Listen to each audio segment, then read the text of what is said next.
Nobody has ever seen anything like we're witnessing right now. It is a very sad thing for our country. It's poisoning the blood of our country. It's so bad, and people are coming in with disease.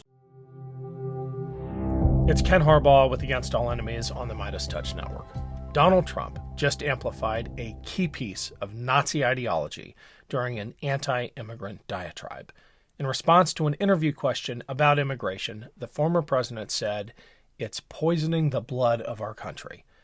That is a direct lift from Mein Kampf, Adolf Hitler's prison manifesto, in which he referred on multiple occasions to the blood of his countrymen being poisoned by other races.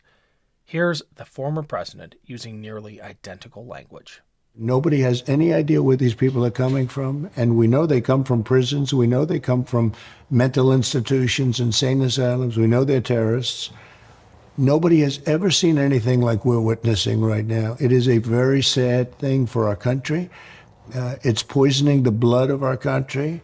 It's so bad, and people are coming in with disease. People are coming in with every possible thing that you can have.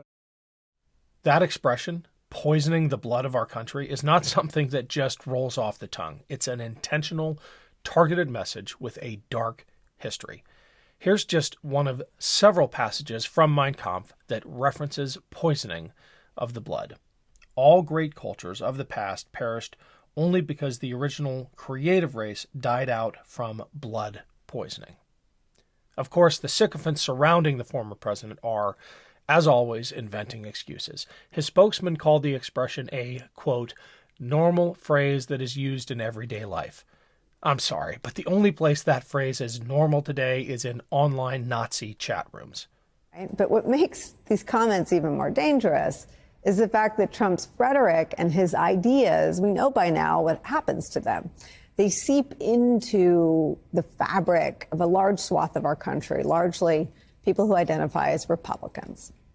Ideas that used to be unspeakable and unthinkable become acceptable, even party dogma. We know the former president has a long history of using racist tropes and signals. He infamously met with avowed neo-Nazi Nick Fuentes at Mar-a-Lago.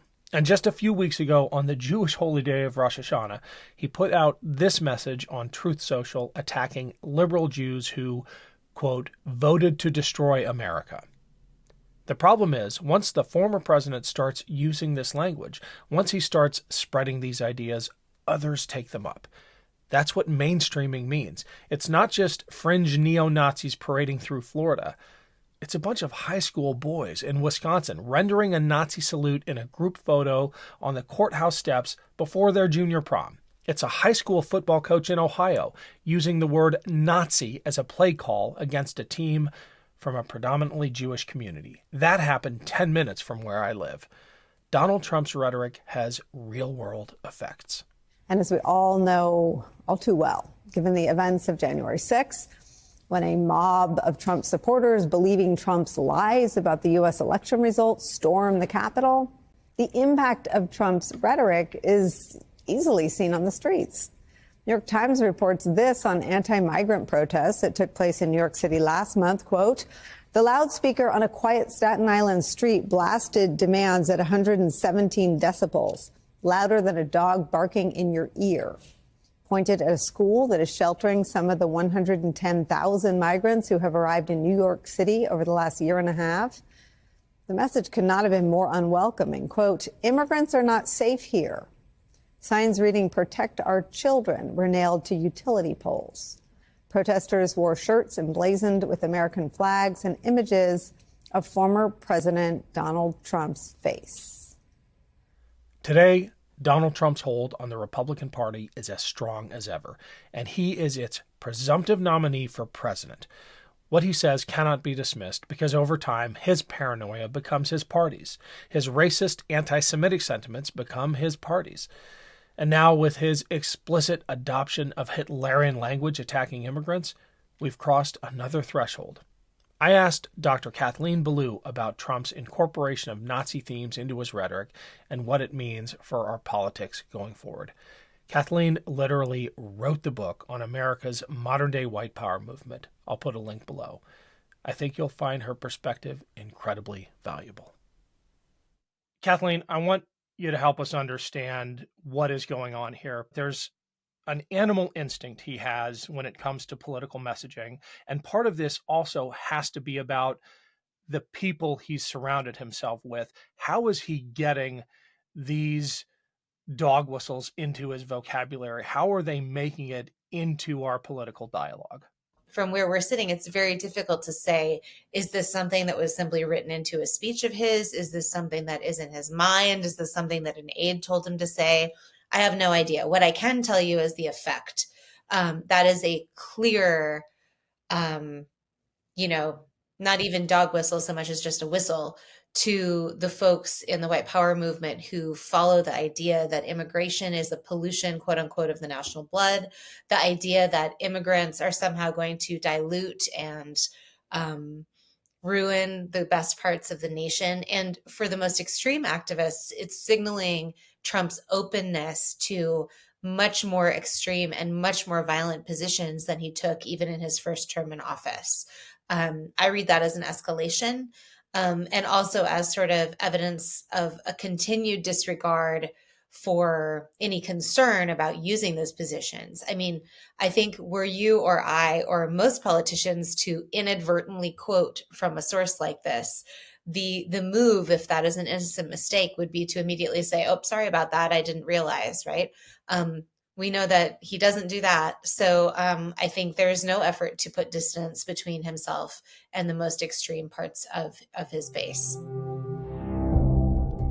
Thanks for listening, everyone. I've got a quick break here, but I need a favor first. Shows like this depend on your support. Please, if you can spare 5 seconds, click the link to the podcast version of the show below and leave us a 5-star review. It really does help. Thanks.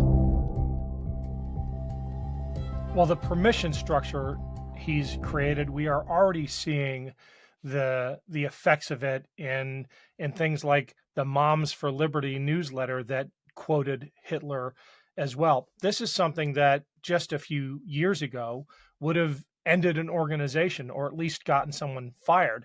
Now, the response always seems to be to double down. And I want to reshare this clip of one of the leaders of Moms for Liberty not only sticking up for the member who put that quote into that newsletter, but leading the crowd in a cheer of support. It's really over the top. Play the clip. I don't know what to say to you. There is always a bridge. There is always a reason. There's always a reason why something happens, right? Yes. One of our moms in a newsletter quotes Hitler. Woo!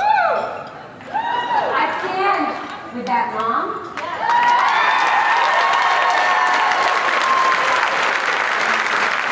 So Donald Trump has created a permission structure for the toleration of Nazi propaganda, for Hitler quotes. We see other effects of this in the way literal Nazis, not even neo-Nazis, literal Nazis are parading across Florida. And I think we all expected that there would be a political consensus in condemning this kind of thing. There doesn't seem to be. The governor of Florida has nothing to say about the Nazis in his state. What's your reaction as someone who studies this stuff? I think that there has not been a condemnation of much of this quite broadly since January 6th.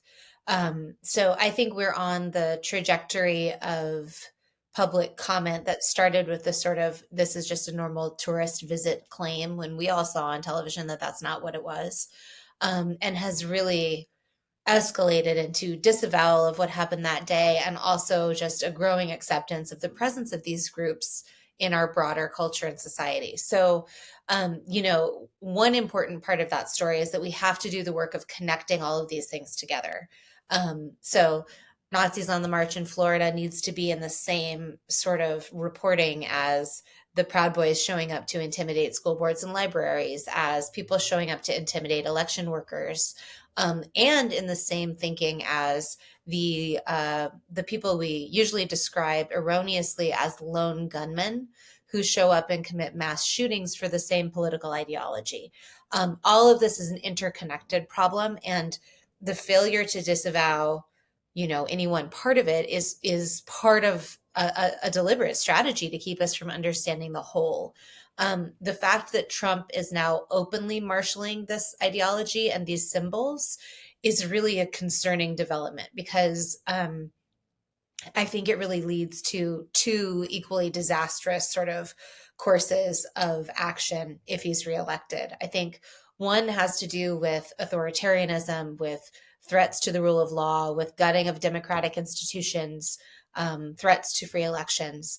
And the other has to do with threats to the nation itself. The idea that these activists since the 1980s have been interested in overthrowing the US. That course of action leads to, sabotage efforts, war from within, mass casualty attacks against vulnerable groups. And I mean, they would like to lead to race war. So both of these things are threatening in different ways. But however you slice it, this is a time of incredible danger for free elections in the United States.